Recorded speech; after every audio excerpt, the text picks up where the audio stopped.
talking about His Royal Majesty Oba Adedotun Barebo, the Alakia of Yobaland. He served as the president of this club. Thank you very much. He served as the president of this club 1989, 1990.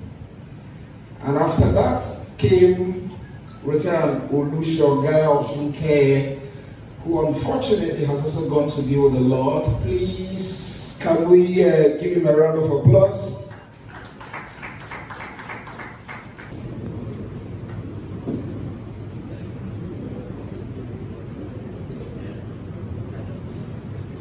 You know, I'll still tell you, I'll still expatiate on what just happened. My glasses, I think I can see there. PhD, PDG, let me come to PDG first. PDG. Patrick, the DC governor in absentia, assistant governors, past DC governors. The DC governor elect DC 9112. I'm very sorry. Fellow Rotarians and guests, the object of Rotary. The object of Rotary is to encourage and foster the idea of service as a basis of worthy enterprise, and in particular, to encourage and foster first the development of applicants as an opportunity for service. Second, high ethical standards in business and professions. The recognition of the workers afford youthful occupation and the decline of youthful occupation as an opportunity to serve society. Third, the application of the ideal of service have never been easy, but I must confess that ours for today's event was seamless and simplified by the multiple cooperation and support given by the committee members and the club as a whole. I say a very big thank you to all. It was a team effort, and I'm grateful to the amazing members of the anniversary committee, our ever-supporting club president, and all Rotarians who contributed one way or the other in making this event a success. Let me also say a special thank you to everyone who took the time to be here today. Your presence means a lot. It's a big sacrifice, and we appreciate that. And it adds color, glamour, and meaning to today's celebration. I say a big thank you to all the sponsors of this event, the awardees for their magnanimity and extension of their hands and hearts of benevolence to us. We say very big thank you. Preparing for the defining stretch that leads to our 40th year on your maps, because the next lap begins now. But before we proceed, we must pause to reflect, to remember, and to honor. Today, we hold space for the memories of our dearly departed members, whose lives and contributions remain woven into the fabric of our club. Our charter president, Rotarian Shegun Durojaye, past president Elizabeth Kafaru, Rotarian Felicia Enujeize, past president Olu Shokeye, past president Neil Onomuti, and Rotarian Emmanuel Abulude. Their absence is felt, but their legacy lives on. May I kindly request that we rise to observe a minute's silence for them.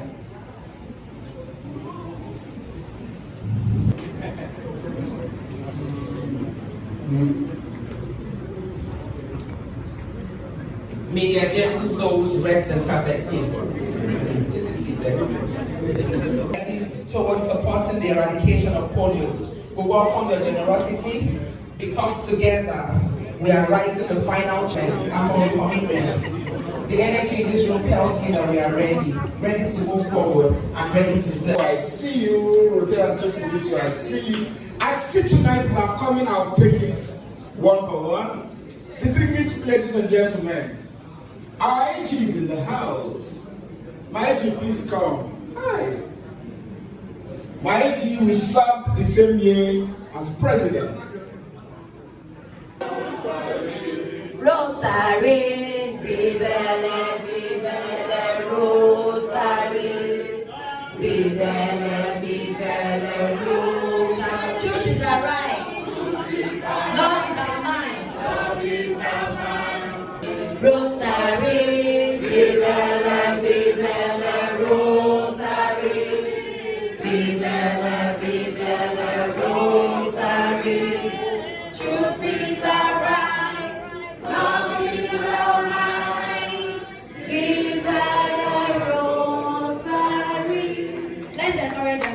you very much for having me.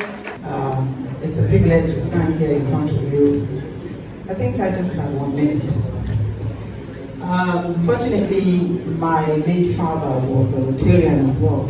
The Rotary Club of Ikeja, and I used to accompany him. And when it was time for me to join the Rotary Club, because of the proximity, I decided to join the Rotary Club of Ikeja South. I thought I was going to be alone, but I found a healthy family in the Rotary Club of Ikeja South.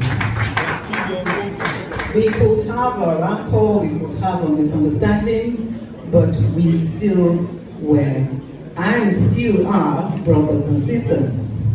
I run an NGO, and I must thank my fellow Rotarians for their support.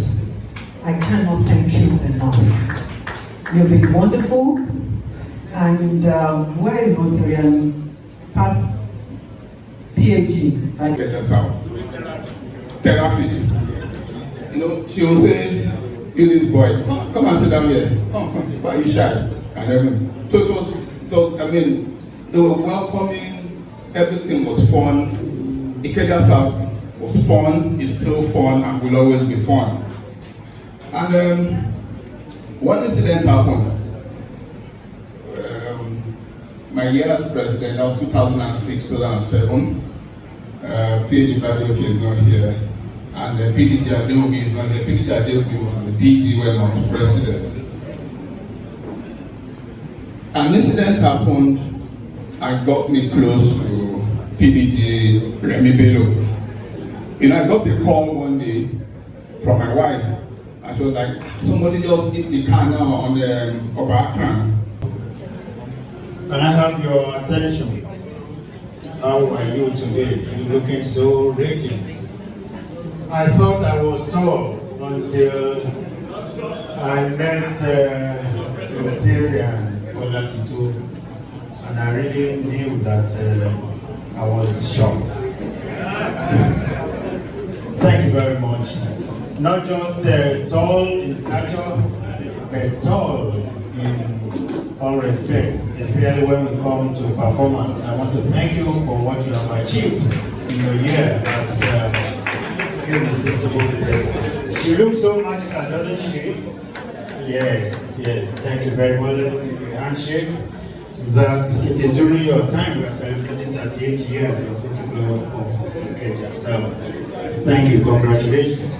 May I recognize our district governor elect all the way from district 9112.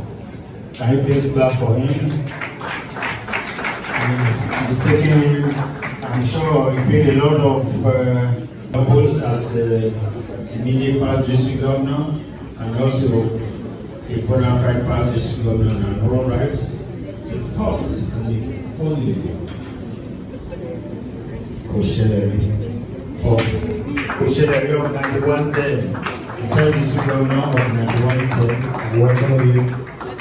And of course, we have our hosts, past district. I have a retinue of a past Rotary leader there that will take so much time to recognize all of them. So I want to distinguished Rotarians, my irresistible presidents, the magic continues even after 30th of June, isn't it? Say in charity, it can never be too much. And this will be the third Rotary organization that will invite me either for a speech or for an award. One happened about a month ago at Airport Hotel, where they honor me for what I do for youth empowerment and charity. But I'm blessed today to become a Rotarian, and I'm going to join this Rotary. I just sat down there, and the Spirit was just telling me that it can never be too much in doing charity. So I'm going to join you today, and I'll continue to contribute.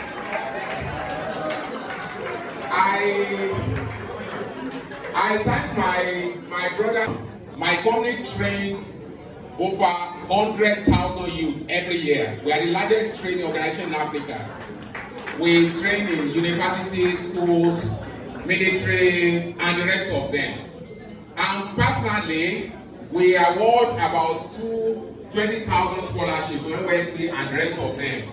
But 5 years ago, I decided to test an experiment, which is what I'll share with you briefly. 5 years ago, I wanted to test what is the truth about the state of helplessness or unemployment that we have in Nigeria. I decided every year I would take 10 NYSC members, 10 core members every year, and I will mentor them and guide them for that 1 year. In the last 5 years, every 10 that I've taken, there is none of them that has been unemployed after NYSC year. And that is the first point I want to leave with us today, that it is not correct to say we have unemployment problem. What we have is skill problem. The Holy Book says that people perish for lack of information. And for those who understand the signs of the time, they prosper. The last 10 that graduated under my control about 2 months ago, there is none of them that got a job less than $500, which is about 850,000 naira per month. These are small children, 21, 22, who are starting life on a salary scale of 850,000 naira. How many companies in Nigeria, how many of their lecturers earn 850,000 naira per month? That is the power of information. Briefly, I will let us know that there are 4 new things that are shaping the world today. One is what we call the remote job.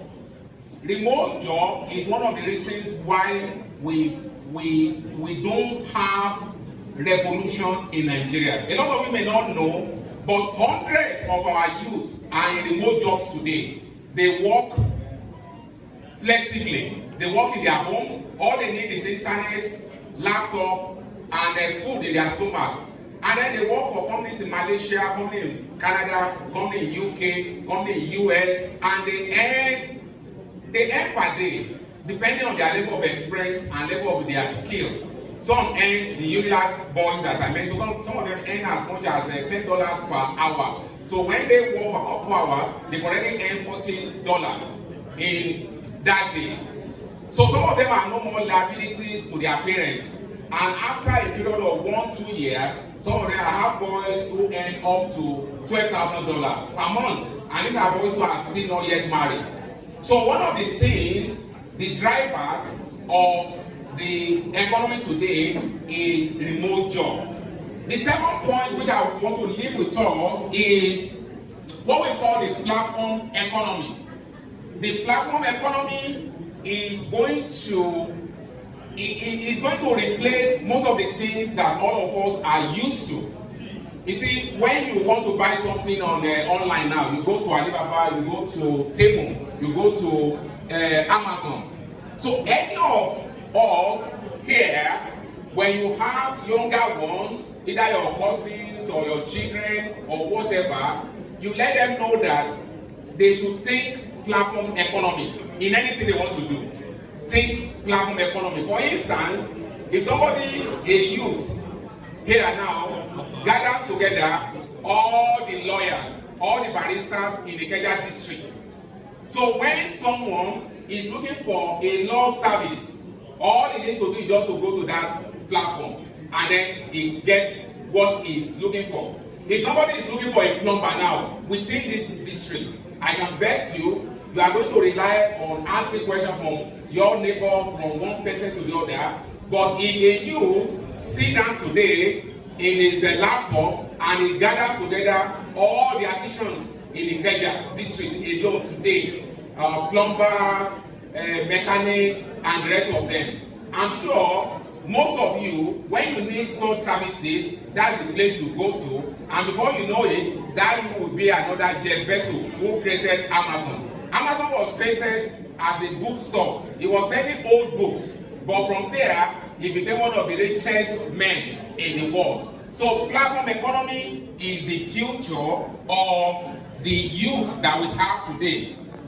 The other one which I will share with you briefly that is driving the economy is technology.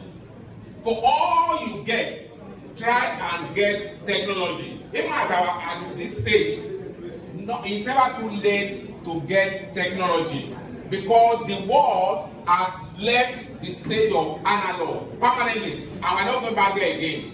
So whether you're a lawyer, whether you're an architect, whether you're an engineer, whether you are even selling clothes, try and put technology inside of it. There is nothing you put technology inside that you are going to remain the same again. That will now take me to briefly to let you know how the world has gotten to this level. At every stage of civilization, there is always something going on for that civilization.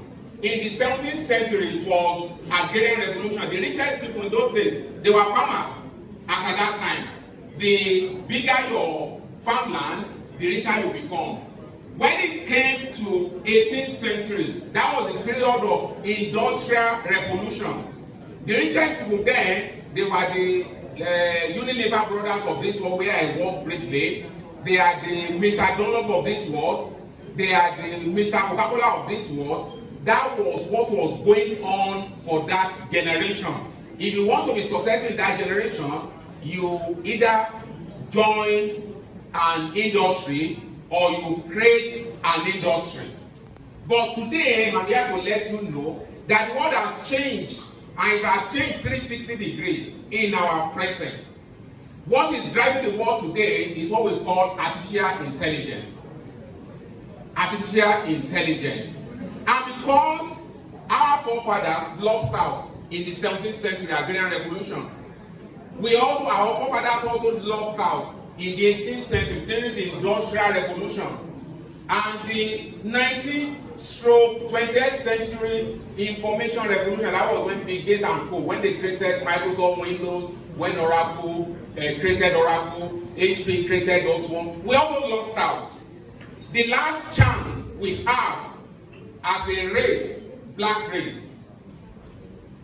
as a continent, Africa, as a nation, Nigeria, is not to miss the train of artificial intelligence.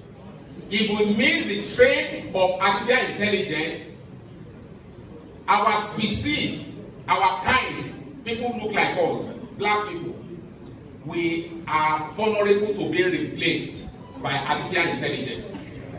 The artificial intelligence that can do virtually everything you are doing today exists, but it's not being released fully. It's being released by installment. There is artificial intelligence that can cook as beautiful as our women cook. There is a robo lawyer now that can argue your case for you in court. There is a robo architect that can give you the design that your architect cannot imagine. There is a robo TV, AI TV broadcaster in China. There is AI musicians. And that is why, as a race, as a nation, we must be conscious of what is happening and what is to come. And we cannot stop it. Just the same way you didn't ask for iPhone and you use iPhone. You didn't ask for iPad and you are using iPad. So in the same way, we are going to use AI solutions without you asking for it. And they do not need your permission to put it into your ecosystem. And that is why when they asked me to come and talk today, every public speaking I've been having in the last 2-3 years, I've been emphasizing the importance of Africa. More importantly, Nigerians, not missing out in what we call the fourth industrial revolution. We lost in the first three. This is the fourth one, and this one is totally decisive. They've created spiritual artificial intelligence that the parties worship as God. They go there, if they ask each question, it tells them what the tomorrow look like, what this one look like. That exists right now. And that is why for all of us who are here today, we have to be conscious of what is happening, what is going on, so that we can properly channel our children to the right direction. It is not a need, and that's where this life is. Okay, this is the AI skill. When they start, those who are good in maths and statistics, they stand a very good chance of becoming AI specialists. So from this, they progress to Python. From Python, they progress to machine learning. Machine learning is training machine to do whatever you want it to do. If you want, there are machines that can, if you have your grandparents, your grandmother, you want a robot to keep her company. When you want her to smile to your grandpa or grandma, all those exist. Those are the people we call machine learning language. And then we have the data science, and then we have neural and the rest of them. So this is a pathway for any of them that want to be AI specialists. Let's get to another. And then for the platform economy, those people who want to put things on the platform, this is also the pathway that they need to take by the time they do all this, acquire all these skills, so they become cloud specialists. Those are what Jeff Bezos is the third richest man in the world today. Those are the things, those are the kind of skills they need. And you may be sure the people, I used to buy a magazine called Globe, the biggest companies in the world for the past 30 years. 20 years ago, the top 50 companies in the world, they are all either in the manufacturing sector or in the service sector. But as of today, the top 50 companies in the world, 70% of them are in the technology sector. So whether you want to be hairdresser, I tell the youth, put technology inside the hairdressing. For instance, what you have today for women, when you get to the salon, is the picture of the hairstyle you want. But there is nothing stopping a lady who has technology skill to actually do what we call he puts your picture, he draws your picture in different ways with different hairstyle that you want. So you can now pick. All these things can be done within 5 minutes. As you sit down, she has taken your head, and then she goes to her computer, and then she put different hairstyle on you. So you can easily pick, this one fits me better. But what I've taken today is that you have spent 1 hour turning your head like this, before you know whether it fits you or not. But technology does all those things. So these are all the skills they need. Go another one. Okay, these are full stack developers. Those who can develop software, who write software, front end and back end. These are robotics. Robots will replace most of the things. For instance, the service people now that came here, we already have robots that can do the service they did today. The robot will come, it takes the order, and it brings exactly what you requested for. So these are the areas where our children can actually make good money. Go ahead. Okay, data science. This is the highest selling skill today in terms of remote job, because organizations globally, when they pay our youth $20 per hour, in Europe it's about $100 per hour. So what the companies in Europe now do is to outsource the job to Nigeria.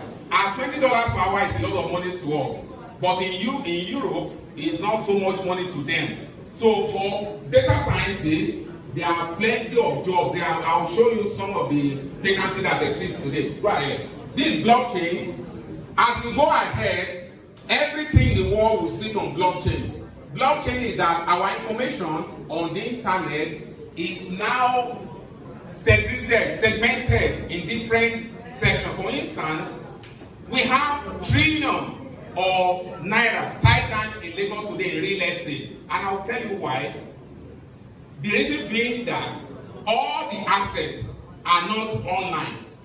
Imagine when we put all the assets online, so when I want a house, I can easily go online and see whether that house exists or not, whether it is encumbered or not.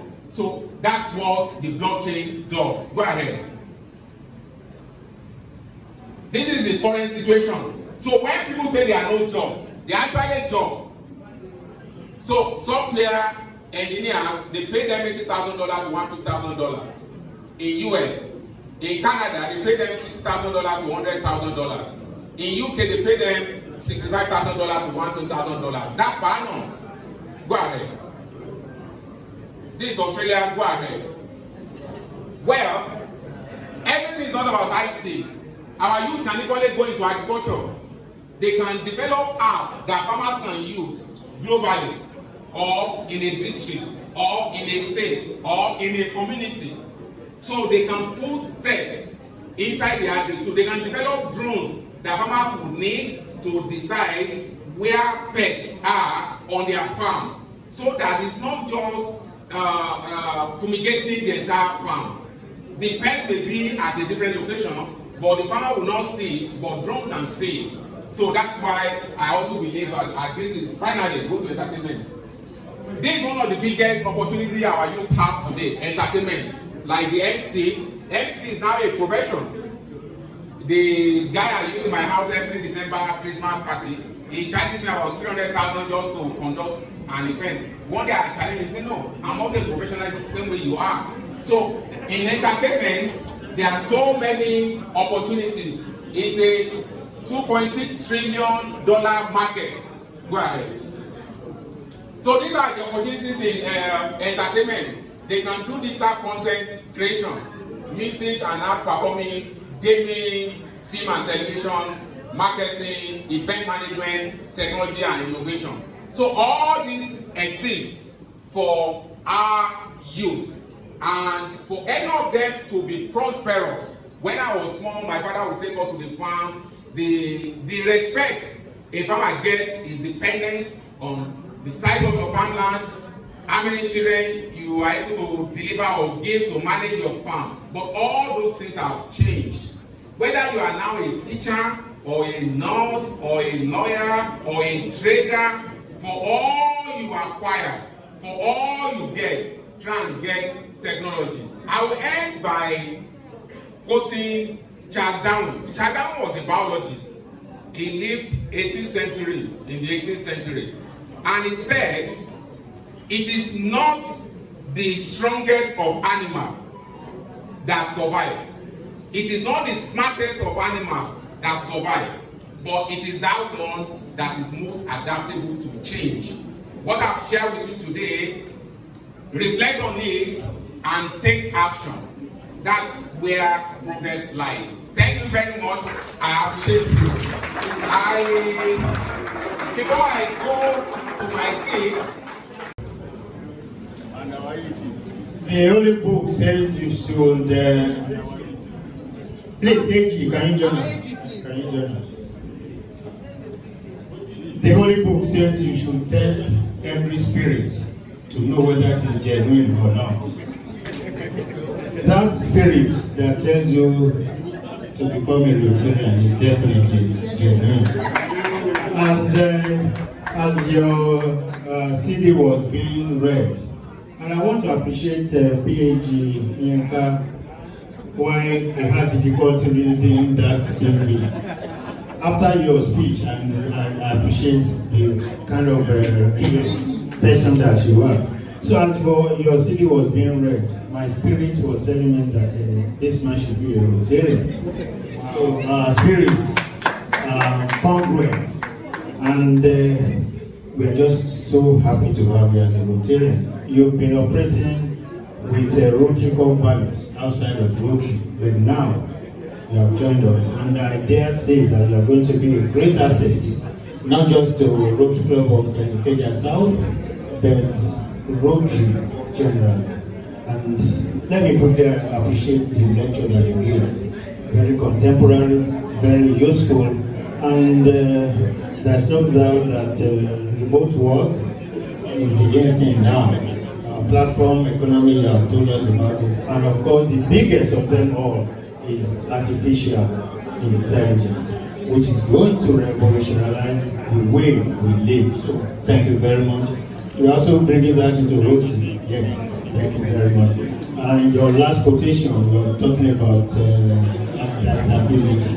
That is one of the core strategies of Rotary, ability to adapt. So it's indeed a great pleasure, and we are so lucky we have DGA, PDGs here to witness this, and this is what engineers certified by UNIDO. Prince Dare holds multiple ISO lead auditor certifications in quality, environmental and food safety management systems. He is recognized nationally and, I should add, internationally for his contributions to youth empowerment and entrepreneurship. A devout Christian, he's happily married and enjoys reading, traveling, networking, and touching lives. My President, District Governor, I present to you Prince Dare Obelawa.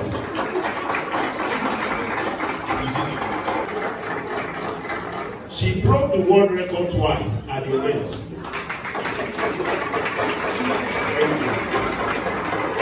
First with a throw of 34.84 meters, and again with 36.56 meters, setting a new world best.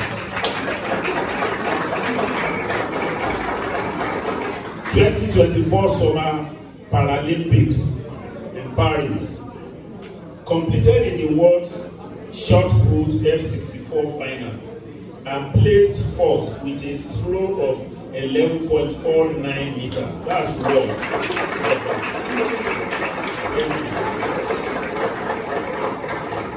Recognition and advocacy. In October 2024, Goodness Nwachukwu was appointed as a polio ambassador for the Rotary Club of Ikeja South. A recognition of her courage, achievements, and alignment with the Rotary mission of service above self. In the same year, she was selected as a team visa athlete ahead of the Paris 2024 Paralympic Games. So we are so happy and privileged to have you as an ambassador. The functions of the ambassador have been rolled out. May I request our DGE, who has been with us since the beginning of this program, to join us. This is an international activity that we are doing. Polio brings all of us together, and we're happy to make an ambassador of polio. I'm sure our irresistible district governor. Polio still remains the signature project of Rotary International, and until polio is eradicated from the face of the world, Rotary International has no other such project or program. So, in this light, I want to congratulate our polio ambassador, and just like the DG said, they share the same birthday, if I'm correct, and October is also World Polio Day, that is October 24. So you see that even the month of your birth, good evening, man. I want to use this big opportunity to say a very big thanks to Rotary Club Ikeja for this support, Ikeja South, for this support, making me to feel more there is ability in disability. My president, thank you so much for your support. Thank you. Make this irresistible journey very easy, you know. Thank you. It's a privilege to serve in this year. And on behalf of the Rotary Club of Ikeja South, I'd like to say a very big thank you to you for all your support. Thank you for your fatherly role. Thank you for standing by all the irresistible presidents. Thank you so much, sir, for all you do. Thank you, mommy, for supporting daddy and for supporting us. Thank you so much. My DJ, sir, this is an appreciation award presented to DJ Oluwole Koi in recognition of your outstanding statesmanship, visionary leadership, and unwavering encouragement. Your dedication and exemplary service to humanity continues to inspire and uplift those around you. Given this day, Sunday, 13th April 2025, and signed by my humble self,